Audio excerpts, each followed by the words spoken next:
Елбасының мақаласына өңірдің мүйізі қарағайдай ғалымдары пікірін білдіруде.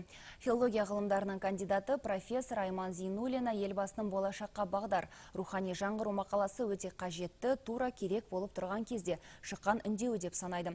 Дамыған 30 елдің қатарына кіру үшін бастысы ұлттық кодымызды, ұлттық құндылығымызды сақтап, өшіп қалғанын жаңғыртып алуымыз қажет.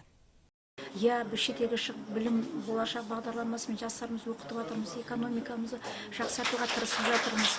Көп нелері жазып, жерден қалмаймыз деп жанталасып, индустриялық, инновациялық жағынан өзімізді дамытып жатырмыз. Ал ұлт мәңгі қалу үшін оның рухани құндылығы болу керек. Ол тіл, дін, салт, дәстүр, тарих. Ал біз енді осыны кез келген ұлт жаһандық елде мықты елдермен қатарту үшін ол өзінің ұлттық ерекшелігі сақталу керек.